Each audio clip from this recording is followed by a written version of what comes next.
Saudara-saudaraku yang dikasih dalam Tuhan, hari ini kita akan melihat seorang hakim yang bernama Tola. Kalau saudara lihat di kitab Hakim-Hakim, itu ada sebelum Tola ada Abimelek, saudaraku ya.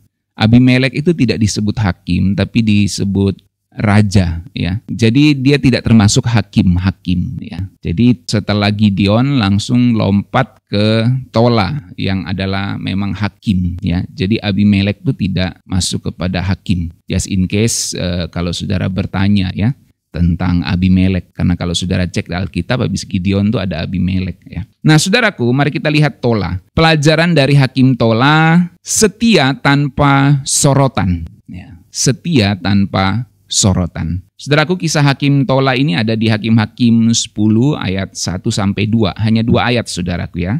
Jadi saat itu setelah kematian Abimelek, seorang pemimpin yang kontroversial dan penuh kekerasan, Israel berada dalam situasi yang kacau dan trauma kepemimpinan. Di tengah masa itu muncullah Tola, seorang hakim yang tidak banyak disebut, tetapi memimpin selama 23 tahun dan membawa stabilitas.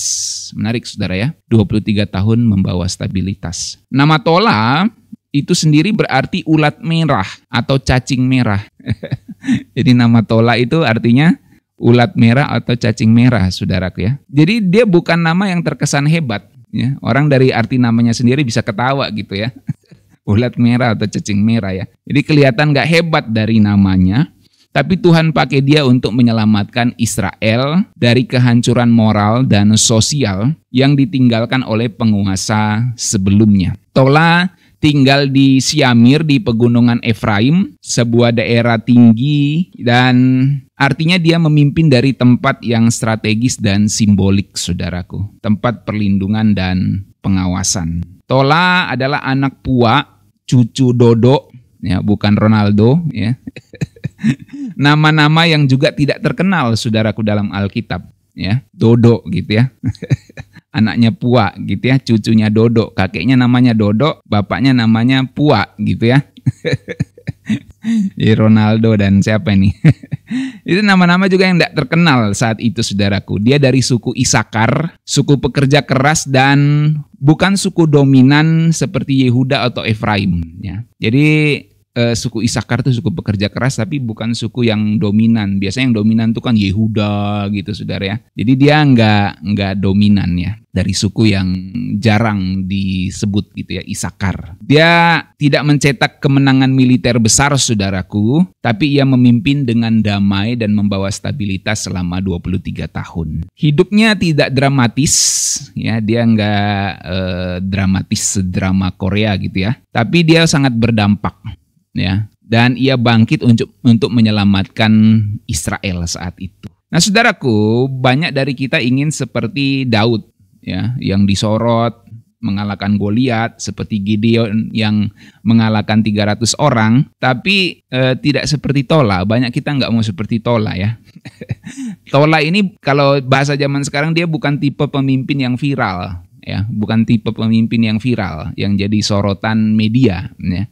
Dia tipe pemimpin yang senyap tapi heboh dan tetap konsisten. Maksudnya tidak heboh tapi tetap konsisten. Dia pemimpin yang senyap, dia nggak heboh-heboh banget gitu ya, nggak viral-viral, tapi dia konsisten melakukan tugasnya. Nah, hari ini saudaraku, kita hidup di zaman pencitraan, tapi Tuhan cari orang-orang yang seperti Tola, yang setia meskipun tidak jadi sorotan, yang pemimpin yang nggak butuh spotlight ya, sorotan itu spotlight, tapi tetap setia menyelamatkan umatnya dari kehancuran sehari-hari. Inilah Tola, saudaraku. Jadi apa 3 pelajaran yang kita dapat dari hakim Tola ini, dari Hakim-Hakim 10 ayat 1 sampai 2. Yang pertama, Tuhan pakai yang tidak terlihat untuk membuat perubahan besar. Saya ulangi, Tuhan pakai yang tidak terlihat untuk membuat perubahan besar. Saudaraku, kalau kita baca Hakim-Hakim 10 ayat 1, maka bangkitlah Tola untuk menyelamatkan orang Israel. Jadi seringkali problemnya adalah kita ini merasa kecil, saudaraku. Kita merasa nggak dikenal dan nggak penting. Nah, tapi kisah Tola menunjukkan kepada kita bahwa kita nggak perlu menjadi terkenal, nggak perlu menjadi viral untuk dipakai Tuhan. Ya. Jadi untuk dipakai Tuhan tuh nggak harus viral, nggak harus terkenal. Saudaraku, nggak harus kita jadi sorotan, jadi spotlight gitu. Nggak harus. Tola bukan pahlawan panggung, ya. Dia adalah penjaga stabilitas. Meskipun dia tidak viral, tidak jadi sorotan seperti Daud, seperti Gideon mungkin yang sering terkenal. Karena siapa dari saudara yang pernah mendengar seorang pendeta mengkhotbahkan tentang Tola? Nyaris tidak pernah. Bahkan mungkin saudara baru tahu, oh ada yang namanya Tola ya di Alkitab gitu. Jadi dia bukan sebuah sorotan saudaraku, dan memang jarang disebut dan jarang diungkapkan ya. Tapi ternyata Tuhan pakai dia untuk menjaga stabilitas. Bukan sebentar saudaraku, 23 tahun. Gereja kita saja baru 20 tahun ya. Dia 23 tahun saudaraku ya. Nah saudaraku, kadang yang menyelamatkan bangsa bukan yang paling bersuara, tapi yang paling setia. Saya ulangi ya. Kadang yang menyelamatkan sebuah bangsa bukanlah yang paling keras bersuara, tapi siapa yang paling setia. Saudaraku, kita mungkin nggak punya nama besar. Saudara mungkin nggak punya nama besar, saya mungkin nggak punya nama besar, kita nggak terkenal, nggak punya nama besar.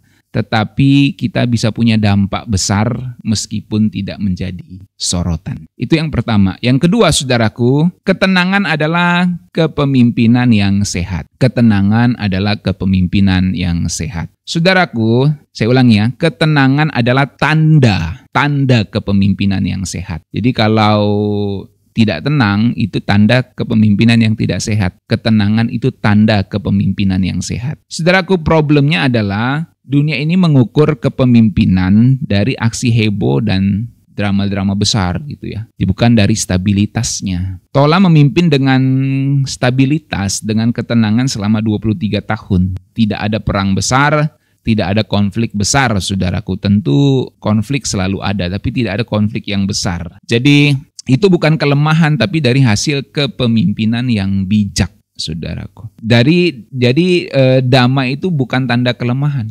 Ya. Dan kalau sekarang itu kan orang negara-negara misalnya punya misi ekspansi ya. Dia mau memperluas wilayah kekuasaannya gitu. Dia mau mendominasi gitu. Supaya dia kelihatan superpower. Sementara Alkitab mencatat damai itu bukan tanda kelemahan. Tapi hasil dari kerja keras di balik layar. Bagaimana dia menjaga stabilitas di dalam negerinya. Saudaraku, pemimpin yang baik bukan yang bikin ribut tapi yang bikin tenang. Ya, jadi kalau ada pemimpin yang suka bikin ribut, kecuali dia ngelawan premanisme ya, melawan kejahatan ya, kadang memang harus ribut. Tapi maksudnya kalau bikin kacau, bikin ribut demi kepentingan politisnya ya, atau untuk mengalihkan sebuah isu, nah itu pemimpin yang nggak benar saudaraku. Jadi dia sengaja bikin ribut untuk mengalihkan isu, untuk memperluas keinginan politiknya. Jadi itu salah saudaraku. Tapi kalau untuk melawan kejahatan tentu terkadang juga harus ribut saudaraku ya. Tapi pemimpin yang baik dalam hal ini adalah yang bikin stabilitas. Itu kuncinya. Ya. Kalau kamu bikin orang di sekitarmu merasa aman, maka kamu sedang seperti Tola. Gitu ya. Jadi kita menjaga stabilitas.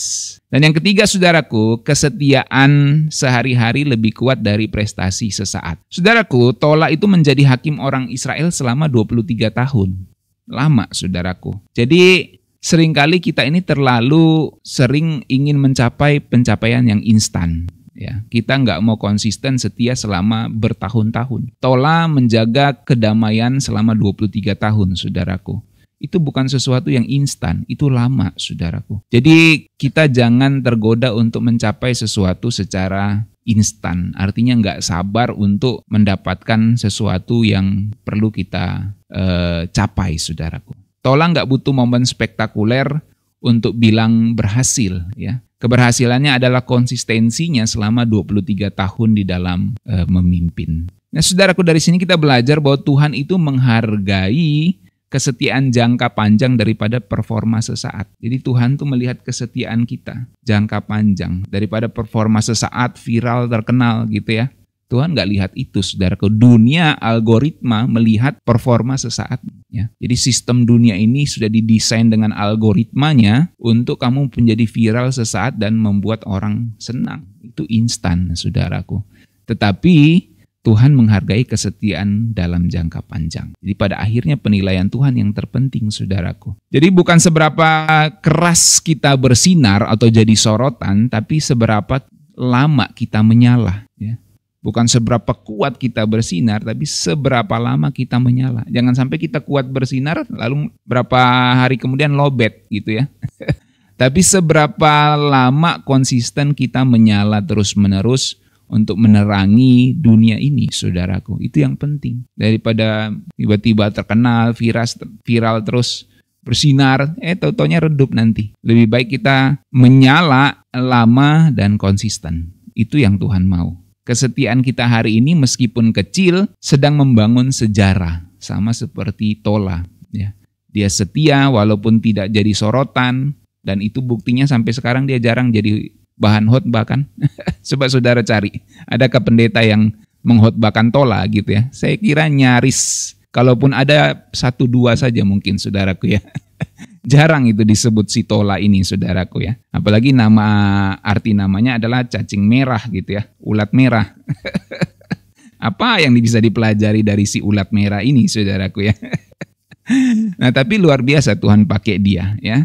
Tola mungkin cuma disebut 2 ayat dalam Alkitab. Tapi 2 ayat itu cukup untuk menggambarkan kehidupan yang stabil, yang setia, dan yang berdampak kepada bangsa Israel selama 23 tahun. Tuhan tidak hanya pakai yang spektakuler, saudaraku, tapi dia pakai yang setia, yang tenang, yang berdiri di tengah krisis yang terjadi dan tetap setia memimpin sampai akhir. Saudaraku, hari ini dunia butuh orang-orang seperti Tola. Rumah tanggamu butuh orang-orang seperti Tola. Ya. Keluargamu butuh orang-orang yang seperti Tola yang menjaga stabilitas. Bukan yang buat kacau, tapi menjaga stabilitas. Ya. Orang-orang yang nggak mengejar pujian, tapi mengejar pemulihan. Jangan remehkan hidup yang biasa jika itu dijalani dengan setia kepada Tuhan. Jadi kalau mungkin kita pikir, aduh saya ini nggak banyak duitnya, nggak seperti orang-orang lain. Aduh saya ini nggak sukses karirnya, nggak seperti orang-orang lain. Kok nggak cepat saya punya pertumbuhan diri ini gitu ya. Maksudnya pertumbuhan secara jasmani, duniawi gitu ya. Kesuksesannya, jangan remehkan kehidupanmu sehari-hari. Apa yang kau kerjakan di dalam Tuhan itu tidak pernah sia-sia. Dan jalani saja dengan setia, maka Tuhan melihat kesetiaanmu itu. Tuhan gak lihat lampumu yang menyala begitu terang, tapi yang Tuhan lihat itu seberapa lama engkau bisa menyala, menyinari kegelapan. Meskipun sekecil apapun, saudaraku. Seberapa konsisten engkau menyala, itu yang Tuhan cari. Ya, jadilah pahlawan yang senyap, nggak harus pahlawan yang viral. Jadilah pahlawan yang senyap, yang mungkin tidak dikenal dunia, tapi dikenal dan dicatat oleh surga sebagai seorang yang setia di hadapan Tuhan. Saudaraku, inilah pelajaran dari Tola, ya, tetap setia meskipun tanpa sorotan. Apakah kita tetap setia meskipun tidak di atas panggung, meskipun tidak terkenal, meskipun tidak dilihat orang? Ya, itulah Tola. Maka jadilah, teladanilah Tola dalam hal ini. Mari kita berdoa.